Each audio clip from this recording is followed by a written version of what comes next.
Why does Poland refuse to enter the Eurozone? Today we will explore this topic with MP from Poland, from Prawda I Sigurność, Mr. Kacper Płażyński.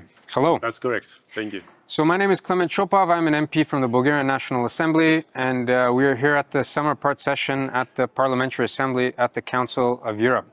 First of all, I want to congratulate you on the victory, election victory in the 1st of June, where the president that Prawda I Sigurność backed, Mr. Karol Nawrocki, won. I also want to thank you for supporting our resolution that we tabled last part session. As you know, the Bureau decided just to send it to the Committee for Information, but not for a report and not for voting in the Assembly. It's a shame for the European Council. Yeah. It wasn't discussed. It's a matter that really concerns people of Bulgaria. I know that. It's also in Polish media from time to time. So it is a bit strange for me that officials here didn't want to discuss it openly. It's a shame. Yeah, I mean, we're looking at gender equality more than actual rule of law in different countries. So I'm going to give some quick facts about the Polish economy, and then I'm going to ask you some questions. So the price level convergence over the long term is very good in Poland. Consumer price levels are at 70% for the euro area, and they're going up. In terms of GDP per capita in purchasing power standards, Poland is about 77% of the euro average, and net income in Poland is about 57%. Poland has also very low public and consumer debt being around 10,000 euro per capita, the fourth lowest in the European Union. And Polish public debt stands around 54% of the national GDP, well below other euro area national GDPs. It was that last year. Unfortunately, Donald Tusk government, who was created about 1.5 years ago, from 2024 to 2025, their debt grown by 5%. But there is an explanation for that as well. Most of the money is going to the military. Okay. Yeah, so I guess we buy a lot of stuff. We invest a lot in the weaponry measures to be able to, well, be protected against Russia. Yeah, I mean, in these uncertain times, it's logical. But it's true that in actual last 30 years, well, I'm a usually modest guy, but I'm not modest in saying that Poland is a great country. In the last 30 years, we had the best, actually, GPD score in the world after China. Wow. Wow. Without euro. Wow. Without the euro. Yeah, that was going to be my question. So why does the Polish government abstain from entering the Eurozone, and why do the Polish people want to keep the local currency, the zloty? Actually, the popular opinion in Poland against euro is growing. More and more people in the polls are saying that they are against Eurozone because they see that Poland is growing very well under our own currency. Well, we want to be elastic. We have also quite a big internal market. Poland is about 40 million of citizens. And going inside, well, from my point of view, routine monetary system where there are two key, or maybe three key countries that are deciding about everything, Germany, France, and Netherlands, it's not a good game for us to play, especially in difficult times when there are a lot of crises, from military safe crises to trade or crisis in the flood crisis, we could say that in 2009-10. Housing crisis. Well, because we had quite big control over our banking sector, also over the percentage of credits, how we appoint them, etc. Because we have our own zloty, we were able to create good monetary policies that was very good in a defense way for export, generally for our economy. Perfect.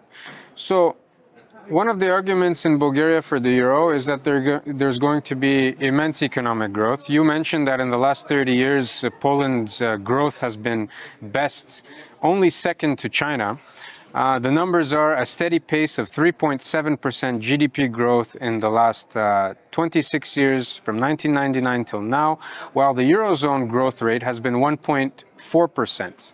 So, I mean, why do you think that Poland is managing such great growth despite not being in the Eurozone? Well, because we are not in Eurozone. Well, going to Eurozone, from my perspective, it may be a good idea in two ways. One, when you are a really small country and you need to be part of something bigger monetary system to be more stable, to be more credible for investors from outside.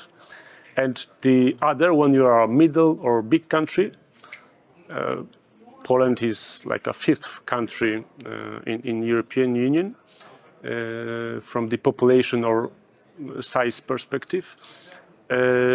You enter European Union only if you are a really rich country then. Because if you don't have enough your own money, if you don't have strong private entrepreneurs of your nationality that are developing your country, you are just giving a lot of power to all the other guys that have got this power much more than you have, and they can influence your markets to gain from yourself. Because, well, European Union and Eurozone, it's not a charity. It's a place of gamble, of big fishes trying to catch the smaller fishes. So it depends how you see your country. If you have ambition, if you want and you believe that you may one day become a strong economy, you should wait. So it's very interesting that you say this, because you're saying that the big countries in the European Union, they control the union. That is essentially what you're saying, and that you're saying that, like it is. Yeah. So one of the arguments in Bulgaria, however, is that if we enter the Eurozone, we will get a seat in the governing council of the ECB, and that we will be able to influence the monetary policies of the ECB in our favor. What do you think about this? Well, I can see a train here. I think that one of your guys, probably somebody very well connected to the government, will have a very good salary. It will be all you have from it. Wow. Very grim, very grim. I'm honest. Yeah, it's good to be honest. So, Christine Lagarde, president of the ECB, recently stated that the traditional veto powers in the decision-making process of the European Union needs to be stopped because it harms the collective interests of the European Union. What do you think about this? Well, the main powers right now in the European Union, or at least for the last decade or then 15 years, are liberal socialists, we could say, that are trying to build one big, strong entity, but that is mostly influenced by the richest country that I've already spoken about. And it is part of this attitude, I guess. But we can see some kind of shifts of power also in the European Union. We can see that even in France, the second strongest country in the European Union, it is very possible that in the next elections, the Zgromadzenie Narodowe, I'm not sure how is it in English, like the Le Pen's party, Rassemblement National, may win the presidential elections, and that will be a really big shift of power toward those that think that European Union is a good invention, but still the main idea of peace and prosperity in Europe is about sovereign states, and that I believe so as well. Yeah, we're absolutely in agreement here, and it's very interesting because in the European Union... But seriously, you need to make some serious conditions. You need to be able to show that your national debt is less than 60%. you need to keep your inflation low, etc., to enter the Eurozone. Yes. What is the average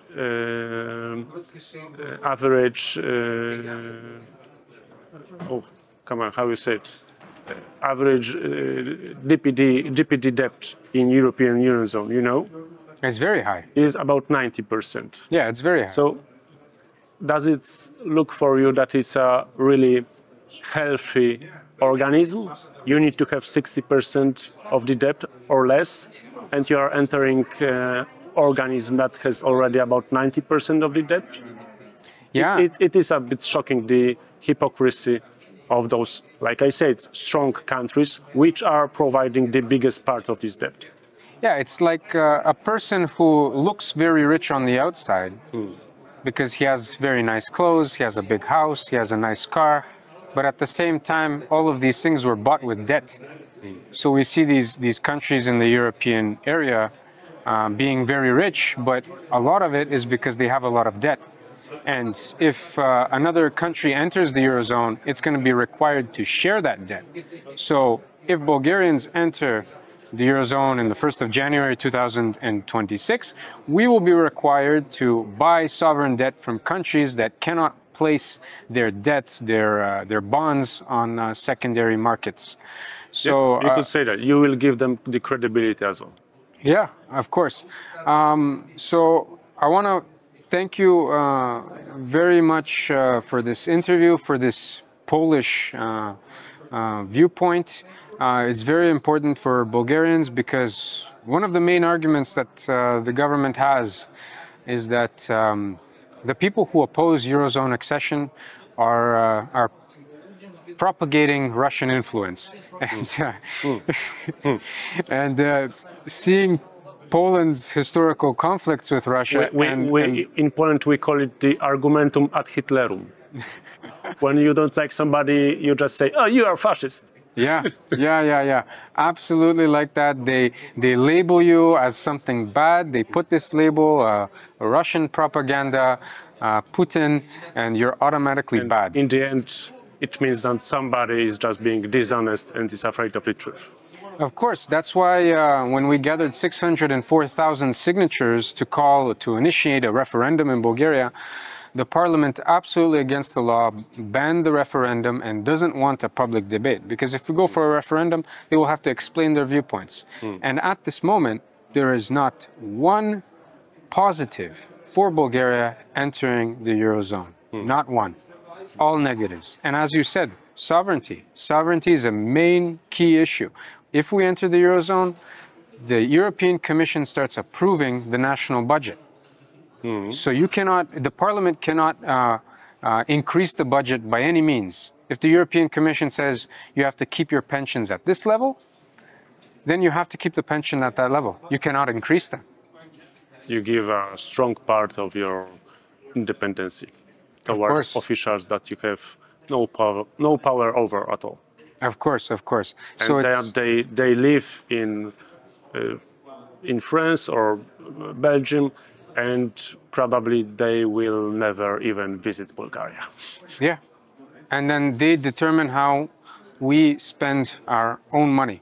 Yeah. Our own money that we gather from taxes on policies that they determine that are important for us, but not what the citizens deem as important for themselves.